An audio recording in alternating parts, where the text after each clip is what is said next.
Hello, my Fashion the Mind, all things beauty alert family. It is your Triple C CEO, Jennifer C. Cook, the one that consistently builds class, confidence, and courage.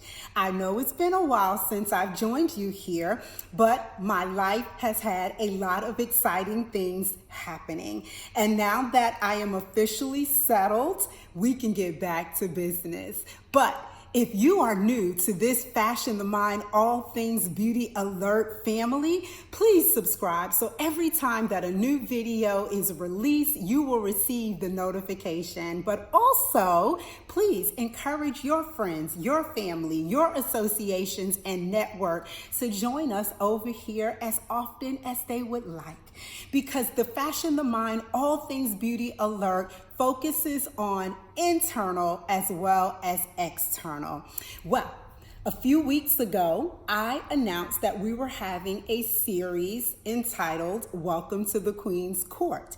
If you've not watched the videos prior to this one, I want to encourage you to go back and take a look so you have an idea of where we're going with this. And in the very first video, I outlined for you 12 character traits of a queen. And that's why we're calling this Welcome to the Queen's Court. The word queen is being used quite a bit in modern culture, but I don't think a lot of people really understand the meaning of a queen. And with that, there are certain character traits that a queen must possess. Now, let me be clear. Being a queen doesn't mean you have to sit on a royal throne, okay? But in today's times, we are greeting and calling each other queens. So what does that mean? We are expecting people to live to a higher standard, particularly women, because we call men kings and women queens. And so when I heard that and I began to do a little bit of research, I got really excited because it is so important to me as a motivational speaker right out of Charlotte, North Carolina, that we draw the line in the sand and that we help people understand when someone calls you a king or a queen, you are not an average person. You are not a peon, but you are a person that has the ability and the wherewithal to rise and represent. And that's what I want for our young ladies and women today, is to rise and represent in their circle of comfort what a queen looks like. So today we're going to speak about eloquent speech and a winning attitude. Now, first, let me address winning attitude. A winning attitude is having a great outlook on life no matter what is happening. Also, a winning attitude is a person who is optimistic and enthusiastic. And I realize that life comes at us in several different ways. However, it is important that you always keep a positive, upbeat, and good outlook on life. Because if you don't, you will succumb to those negative circumstances and situations.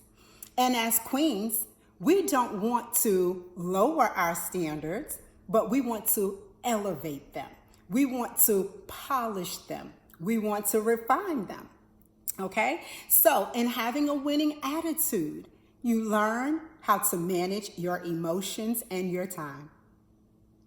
Time is valuable. You cannot get it back.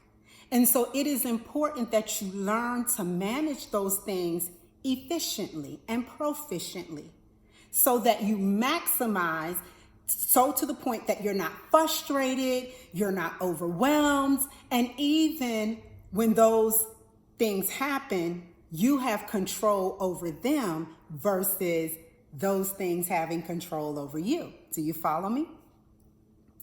Then you want to focus on your own passions.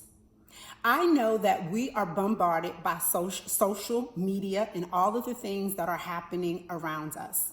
But when you become hyper-focused on your passions, those things will not deter you and they will not detract from you and that winning personality that you have. Because hear me and hear me well. When I hunkered down and I focused on my personal passions, being a mother, being an entrepreneur, someone who has lost a significant amount of weight, being a better citizen, okay? Let's just go there. Being a better citizen. That had become a passion of mine, being more neighborly. So when I focused on my passions, I was so busy thinking about what I can give and pour into others that I didn't allow my attitude to be sucked dry with negative things because I was too busy focused on my own personal passions. But then also, you have to surround yourself with like-minded people. You have to surround yourself with a core group of people that not necessarily emulate everything you do, but you all are able to feast and feed off of each other. In the Bible that I read, it says iron sharpens iron.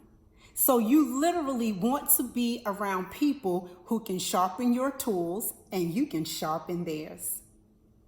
You also want to avoid the wrong people so that in keeping a winner's attitude, you will have the spirit of discernment to know who's good for you and who's not good for you. Because having the wrong people around, even the most positive of people, can be sucked into a vortex that they really don't belong in. So having a winning attitude is also one that is mindful of who's good for you and who's not good for you. Also, keeping a winning attitude, you want to stay in a learner's mode. You want to be a student at all times. I know we use the term guru a lot and expert, but even they still have to keep the mindset of constantly learning. The more you learn, the well-rounded you become. You can engage in various conversations on various platforms, and you feel like a champion because you have contributed something noteworthy to the conversation. How many times you've ever been a part of a conversation and was totally clueless as to what people were talking about? You didn't feel like the winner in the room. But when you keep yourself abreast and constantly learning, it just makes you more refined. It makes you more stable. It makes you more secure. And definitely it is going to keep that winner's attitude. But then the final one that I want to give you with winning attitude is have faith.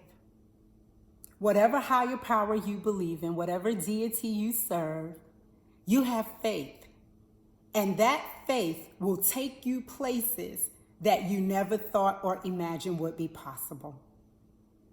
I remember when I first became a mother, I was very concerned about being a mom to a male child and being alone.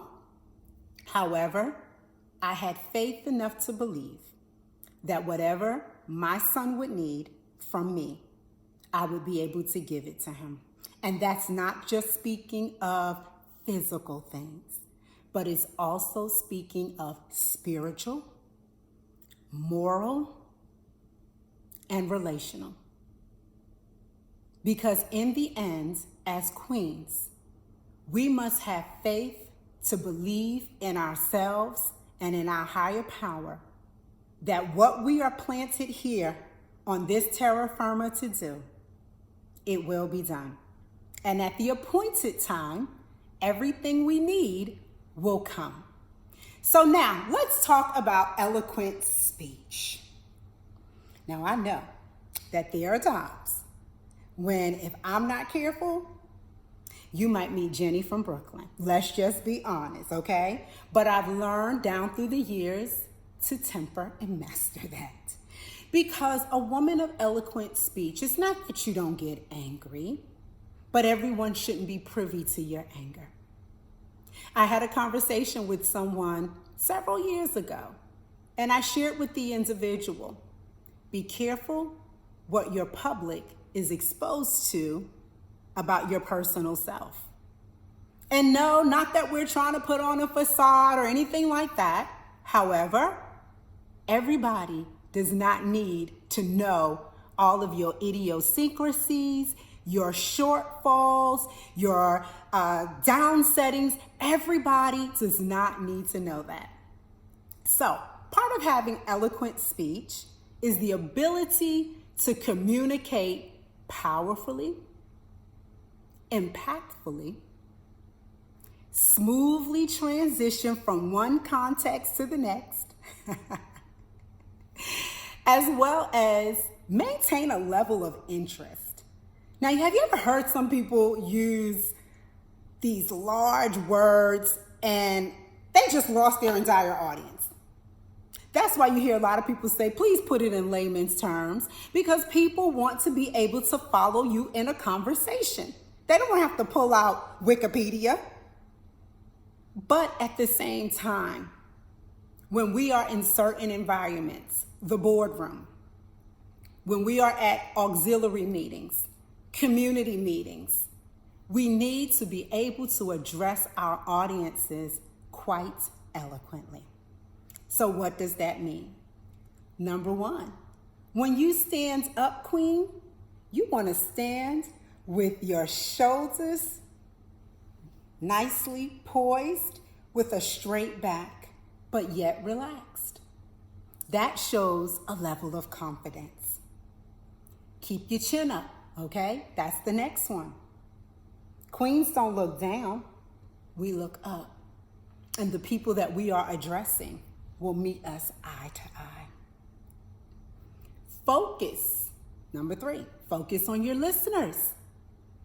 Pay very careful attention to your general audience. People are watching your body language and what comes out of your mouth just as much as you are watching theirs. Speak loudly and clearly so people are resolute and absolute on what it is you just said. Have you ever heard someone give a presentation and then everybody at the end of the meeting was like, what did he say? What did she say? So in projecting your voice, make sure that you are clear and concise with your message. Breathe, okay? Learn to breathe. People are afraid of public speaking, and that's normal. That's natural. But when you breathe, it helps to release the tension. And then you are able to begin and engage your audience. The next, always smile. Smiles are very warm, friendly, and engaging. Even the most defensive person, if you smile and they feel that your smile is authentic, it breaks down the wall. So always put a smile on your face. One of the most beautiful characteristics, or I should say accessories, that a queen can wear is her smile and her gentility. And then finally, slow down. You don't have to rush through your conversations, not unless you're in a hurry. And I caution my ladies, plan out your day so that you are not hurried, that everyone gets the appropriate time that they need from the queen. Slow down. Don't speak so fast. Don't be in a hurry. Make sure that you know what it is you want to present. And if questions on it, you are able to go back and give an explanation. But if you slow down, there is a high probability that that will not happen because people will catch the message right then and there. So welcome to the Queen's Court. I would love to know what you think of this segment tonight, where we are talking about eloquent speech and a winning attitude, because that to me of all of the character traits, it actually both embody several of the others that we will address and a few that we've discussed prior. And so I am just so excited. Please invite your family and friends over here. Share this with your audience, but most importantly, comment. I want to know what you are getting out of this series. And I do apologize that I've not been on for a couple of weeks. However, I've not forgotten about my Fashion the Mind, All Things Beauty Alert family. And I hope you all haven't forgotten about me. So everyone take care. Have a great evening or a great day wherever you might be. But again, I am excited that as we continue over the next couple of weeks, because we only have about 6 more character traits to cover, and I have broken it down into 2 per segment. So we have about 2 or 3 more weeks, and then we're going to wrap this up. But I am excited to hear what you all are gaining from this, as well as what you are going to do moving forward to apply these things to your lives. Because the whole point here is awareness. Elevating the awareness so to the point that we go to action and work on being the true queens that we are called to be. Make sure you follow me on Instagram and Facebook, and please Twitter as well. And I look forward to hearing from many of you. Thank you for joining me. Take care. Have a good one.